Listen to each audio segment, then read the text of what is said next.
Sama 1 bilang, Timotius coba 1 buka. nomor 20, di antaranya Hymenius dan Alexander yang telah kuserahkan kepada iblis supaya jera mereka menghujat. 1 Korintus 5 nomor 5, orang itu harus kita serahkan dalam nama Tuhan Yesus kepada setan sehingga binasa tubuhnya agar rohnya diselamatkan pada hari Tuhan. Jadi hanya Paulus yang mengajarkan mempersembahkan tumbal kepada setan. Tidak ada itu nabi-nabi Coba. Yahudi, tidak ada Tuhannya Ada. Yahudi menumbalkan manusia untuk dosa manusia, nggak ada. Itu dalilnya di mana? Kalau di ajaran Paulus betul. 1 Korintus 5 nomor 5. Paulus kemudian Coba. menumbalkan manusia kepada iblis. 1 Korintus Coba 5 nomor 5. buka di Mana? buka di itu apa kitab Taurat itu juga ada yang rujukan bahwa akan datang seorang penyelamat.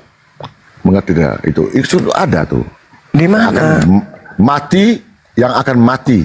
Di mana itu, Bang? Di mana? Coba tunjukkan di mana Di dalilnya. Taurat, tidak ada itu Taurat. Tidak. Itu ada sekarang dulu. Tidak ada, Bang. Taurat Tidak ada ada. itu.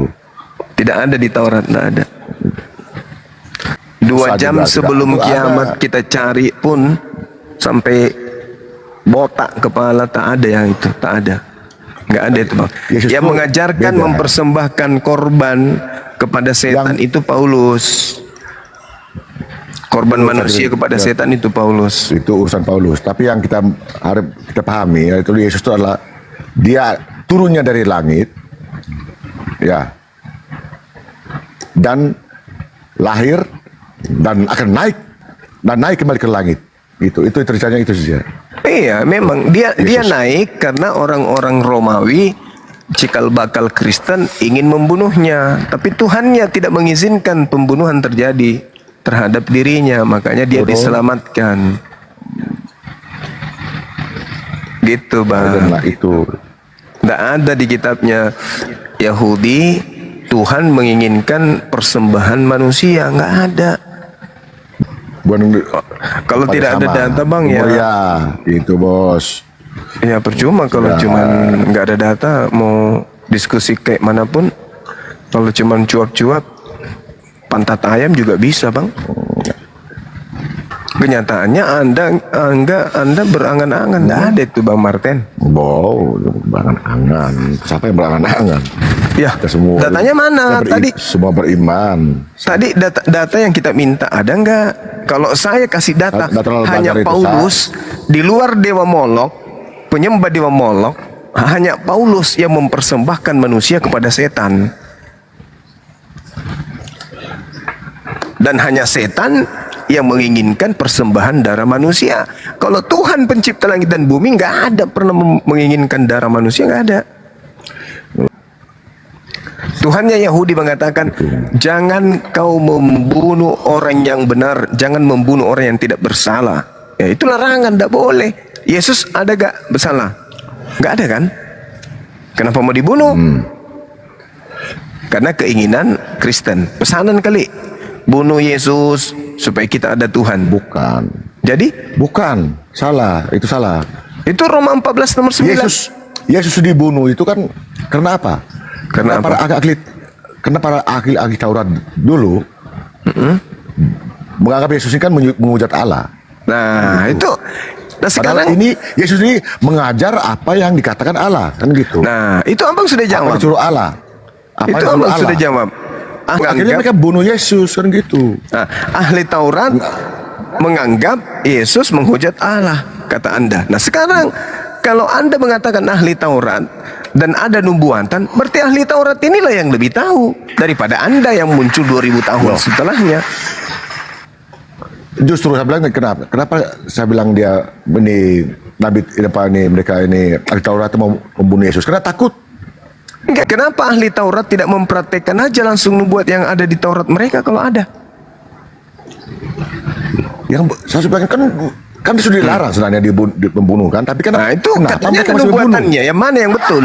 Karena mereka takut bahwa nih Yesus ini sudah menghujat Allah dan takut seperti Yesus ini hanya iblis yang takut. Loh, Yesus itu bukan begitu Bang. Kalau konsep Kristen ini betul dipercayai oleh penganut Taurat, maka begitu Yesus datang tanpa ayah, lahir di tengah-tengah mereka bermujizat, maka mereka akan kompak.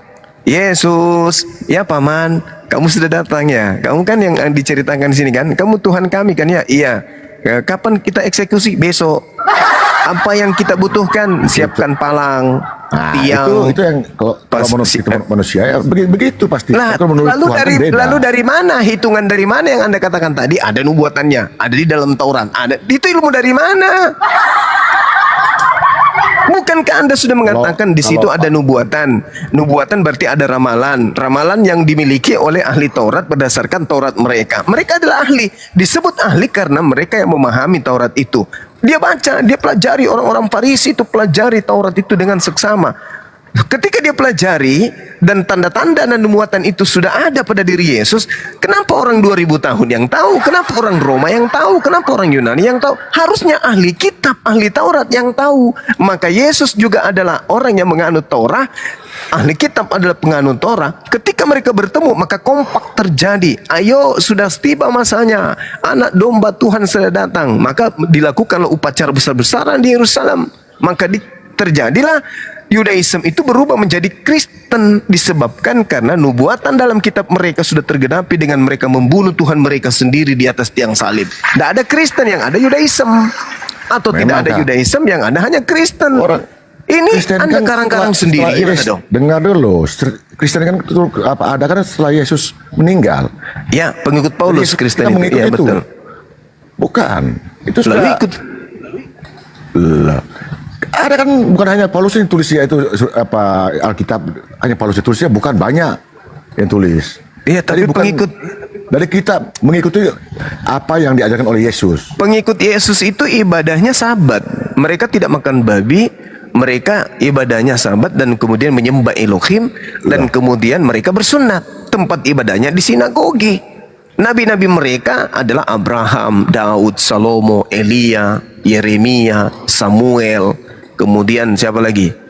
Musa. Bukan nabinya Lukas, Markus, Matius, Yohanes, Paulus. Itu nabinya Kristen. Yang bukan Kristen nabi kami itu. Itu bukan nabi itu. Ya itu diumpetin. Itulah diumpetin. Bukan nabi. Kami bukan nabi itu. Kenapa diumpetin kenabian mereka? Yang menganggap nabi kan kamu mungkin yang menganggap nabi. Kenapa kemudian diumpetin kenabian? Nah, rasul. Yohanes itu rasul. Nah, itu rasul. Berarti dia nabi. Rasul. Beda, tidak. Beda. Oh, salah. Bukan Anda seperti salah. Ini Muslim yang semua nabi diambil semua. Kami enggak. Kami ada nabi. Bisa tidak seorang, bisa enggak orang bertitelkan sarjana tanpa gitu. Ada SMA, Bang? Bisa enggak? Tidak. Bisa enggak orang jadi sarjana tanpa SMA? Bisa enggak? Itu ceritanya beda. Sama. Lain. Diibaratkan nabi itu diibaratkan SMA, nabi, rasul itu adalah S1, sarjana. Tidak ada sarjana tanpa SMA. Tidak ada rasul kalau tidak melalui tangga nabi. Nabi ya nabi, rasul ya rasul. Sekarang saya tanya kepada saudara. Pengikut ya pengikut. Beda. Sekarang saya tanya, yang menerima wahyu dari langit itu nabi atau rasul? Ya nabi kah? Nabi, itu Anda jawab. Sekarang kalau Anda mengatakan Lukas, Markus, Matius, Yohanes, Paulus bukan nabi, lalu catatan-catatannya ini apa? Surat kabar robek? Bukan. Ini apa? Wahyu. Menceritakan apa yang wahyu atau bukan? Bukan. Mereka menceritakan apa yang bukan wahyu juga. Mereka jadi kitab Anda ini bukan wahyu. Yesus. Dengar dulu. Mereka ceritakan apa yang Yesus omong baik itu yang ditulis oleh mereka. Berarti kitab Anda ini bukan wahyu. Bukan. Menceritakan apa yang selesai. Menceritakan apa yang mereka lihat. Ya surat kabar. Sehingga manusia itu mengerti. Ya, surat kabar. Bahwa Yesus itu bukan. Yang intinya ada di dalam Yesus. Surat kabar, surat yang disusun intinya itu untuk ada di dalam Yesus. Itu dikatakan surat kabar. Tulisannya bisa dimaknai dan ada gini. Ini supaya kita tahu ya Bang. Ini Injil ini bukan ini apa yang mereka buat, lihat dan apa yang dibuat oleh Yesus mereka tulis. Iya, Ya, saya itu. tahu korespondens ceritanya. Jadi, dia notulen, dia penulis. Dan ada saksinya yang dan Iya, ngerti. Jadi bukan bilang Ngerti. Yang Tuhan pasti ngaku- bukan firman Tuhan. Ya udah Dengar selesai. dulu. Bukan Maka ilham. firman Tuhan, dengar saya ngomong. Firman Tuhan langsung, ini Tuhan langsung ngomong, ini kau buat ini, buat itu, kau tulis ini, tulis itu. Tidak ada itu. Mana Tuhan begitu, tidak ada. Hanya kamu yang sendiri yang mungkin. Mungkin yang hanya Al-Quran sendiri yang turun dari langit langsung itu. Yang Udah lain semua itu teman-teman, capek-capek tulisan. kalian berdiskusi surga Yesus nikah tidak menikah, ternyata yang mereka jadikan acuan itu surah kabar, bukan firman Bukan. Tuhan. Loh. Memang Iya, emang apa yang dengar dulu, apa yang dibuat oleh Yesus itu dituliskan sehingga iya, manusia itu berarti kan mengerti. bukan firman Tuhan. Sedangkan kamu yang kalau kamu punya itu bilang firman Tuhan turun dari langit itu beda. Itu entah dari langit dari mana kami tidak tahu. Pentingnya kami tidak. Itu yang dituliskan. Anda tahu tidak latar belakang sebuah pemberitaan dituliskan di surat kabar? Anda tahu tidak? Kejadian. Pasti ada kejadian. Ada kejadian. Itu makanya kita Ada pada yang- surat kabar. Ada kejadian. Nah betul. Iya. Terus? Jadi wartawan melakukan olah Terus? TKP, dan kalaupun dia Sejak tidak kapan ada juga? pada TKP, maka wartawan-wartawan ini akan meliput berita tersebut berdasarkan atas kesaksian-kesaksian orang terkait dengan peristiwa itu. Jadi surat terus kabar kalau- yang Anda imani sebagai firman kalau- Tuhan selama ini baru tahu Yang aku. firman Tuhan itu yang kata dulu. Firman Tuhan itu mana? Firman Tuhan itu Karena yang firman- diterima langsung dari Tuhan Dari mana? melalui Roh Kudus sampai kepada wakilnya, dutanya, utusannya. Itulah nabi. Itu bukan, itu tuh kan tidak saksi juga, belum tentu juga. Saya Tidak bisa butuh. ngomong begitu. Yang namanya Saya bisa ngomong wahyu. sekarang gini. Yang namanya Saya bisa wahyu ngomong itu begini. tidak butuh saksi. Itu keliru. Loh. Kok Saya wahyu sendiri butuh yang- saksi? saya Sekarang bisa- begini saudara, misalnya, siapa saksi? ini Sabar. saya hanya bisa- Siapa saksi ketika kemudian malaikat datang kepada Abraham? Roh Tuhan datang kepada Abraham, siapa saksinya? Siapa saksi ketika kemudian Tuhan Itu mungkin berfirman ada. kepada Nabi Musa? Pasti ada. Pasti ada.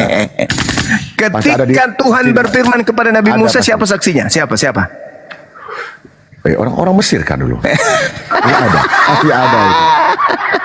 Itu pasti ada. Alamak, Firman- lucu teman ya. Kalau tidak, kalau firman Tuhan. Pendeta kok gini gimana ilmunya? Kok pendeta kayak gini ya? Woi, saya tidak pendeta, saya orang awam biasa saya. Kalau di depan jemaat beliau pendeta, kalau di depan baru semua dia jemaat biasa. Saya orang biasa saya. Bukan jemaat, saya orang Pendeta semuanya begitu, hanya satu dua yang berani mengatakan dirinya pendeta orang kalau berhadapan dengan kami. Saya Katolik, kok pendeta gimana kamu? Oh, pastor. Itu nggak mengerti pastor. juga. Iya, pastor. Oh, pastor juga, pastor harus sekolah dulu. Sadar, Iya. Iya, anggaplah wartawan Saya kalau gitu, bagaimana? wartawan. Tidak, salah. Kalau bukan pena tua Semua pasti yang diturunkan dari pena patah. Kalau yang Bukan. diturunkan yang dari Allah dari Roh Kudus itu bohong juga kalau saya. Tipu. Kalau Yesus sendiri yang ngomong, karena Yesus menjadi manusia dia ngomong, dituliskan oleh para rasul itu benar. Tidak ada banyak saksinya juga gitu. Oke, Dapat mari kita benar uji ya. Mari kita uji. Yesus itu menyampaikan firman antara tahun 30 sampai tahun 33. Kenapa kitab Anda ditulis kemudian puluhan tahun setelahnya? Misalnya, Matius ditulis tahun 60-an. Ada selisih 30 tahun kurang lebih, baru pengarang Matius menulis. Begitu juga Lukas. Bukankah Yesus menyampaikan firman, muridnya sudah menerima firman itu? Adakah penulis pada zaman Yesus?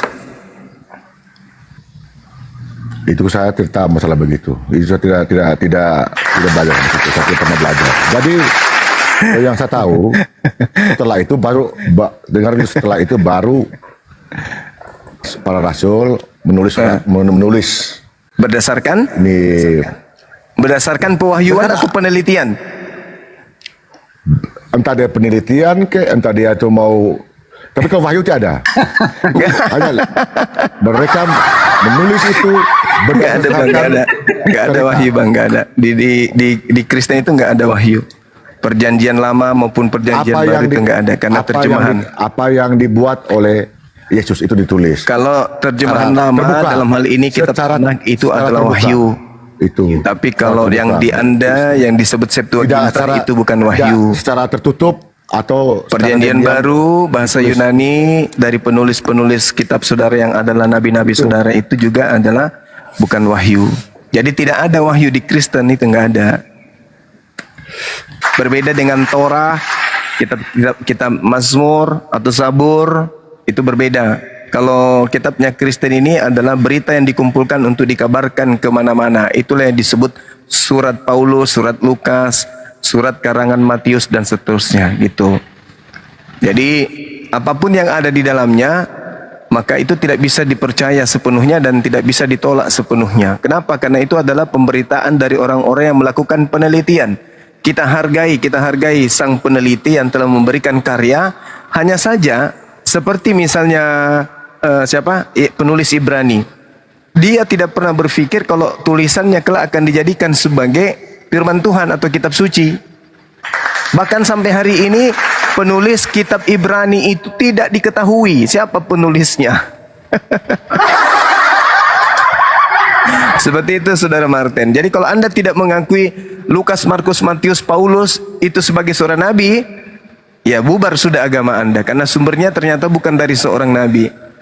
Hanya manusia biasa yang gemar menulis, dan kebetulan saja pada saat konsili pengkanonan kitabnya atau tulisannya itu diloloskan untuk dijadikan sebagai kitab suci. Tulisan-tulisan penulis lain yang juga hobi menulis itu tidak diloloskan. Andai saja Khairil Anwar hidup pada masa itu dan menulis puisi-puisi dan dia bukukan, bisa jadi juga puisinya lolos. Seperti itu saudara.